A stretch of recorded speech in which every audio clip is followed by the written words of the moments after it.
परतवाडा येथे समोर आलेल्या व्हिडिओ प्रकरणाची व्याप्ती मोठी असून या प्रकरणाची सखोल चौकशी करण्यासाठी विशेष तपास पथक एसआयटी स्थापन करावे अशी मागणी राज्यसभा सदस्य डॉक्टर अनिल बोंडे यांनी विशेष पोलीस महानिरीक्षक अमरावती यांना पत्राद्वारे केली आहे। डॉक्टर बोंडे यांनी आपल्या पत्रात नमूद केले आहे की 13 एप्रिल रोजी पोलीस अधीक्षक यांच्याशी चर्चा झाल्यानंतर आणि राज्याचे मुख्यमंत्री देवेंद्र फडणवीस यांच्या निर्देशनानुसार अमरावती ग्रामीण पोलिसांनी या प्रकरणात आतापर्यंत 4 आरोपींना अटक केली आहे।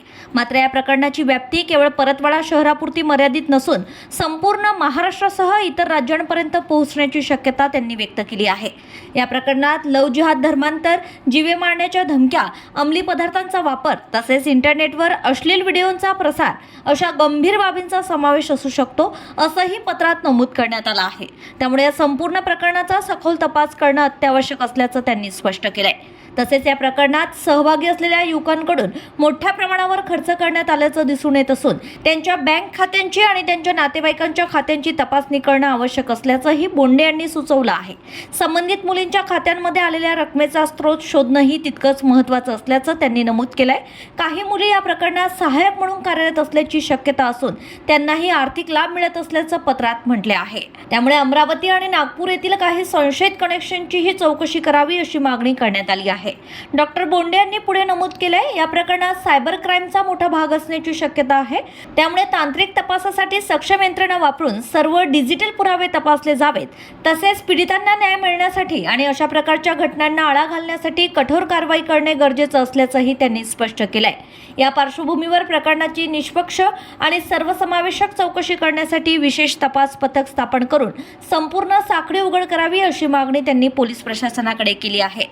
यासाठी स्पेशल प्रॉसिक्युटर माननीय मुख्यमंत्री महोदयांनी नेमावा, त्याच्या निरीक्षणात ही चौकशी व्हावी। काँग्रेसच्या नेत्यांनी अल्पसंख्याक जे अध्यक्ष आहे प्यारे खान यांनी सकाळी स्टेटमेंट दिलेलं आहे की ज्या पीडित मुली आहे 8 त्या मुस्लिम समाजाच्या आहेत। आता त्यांना जी माहिती मिळालेली असेल त्या माहितीच्या आधारावर त्यांनी ते स्टेटमेंट दिलेलं आहे, ते कदाचित योग्यही असेल, परंतु हे 8 मुलींपर्यंत थांबलेलं नाही आहे।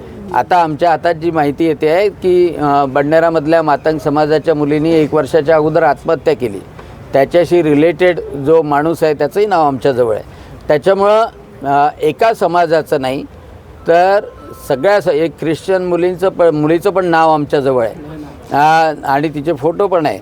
परंतु आता कसं आहे की त्या मुलींची आयडेंटिटी आपल्याला उघड करायची नाही, कारण त्यांना जे धमक्या आलेल्या आहे, आम्ही हा प्रयत्न करतो आहे की त्या मुलीच्या आईवडिलांना काही सामाजिक तत्त्व चांगले लोक पाठवून ते समोर आले पाहिजे तक्रार नोंदवण्याकरता, त्यासाठी त्यांना अभय देण्याचं काम करतो आहे। अल्पसंख्याक समाजाच्या मुली असतील तरी ते वाईट गोष्ट आहे, कारण अयान हा कोणतंच बंधन पाळणारं, अयान नावाची ही प्रवृत्ती आहे। अयान असो तो झोयान असो ही प्रवृत्ती आहे आणि त्याच्यामुळे ही प्रवृत्ती ठेचल्या गेली पाहिजे।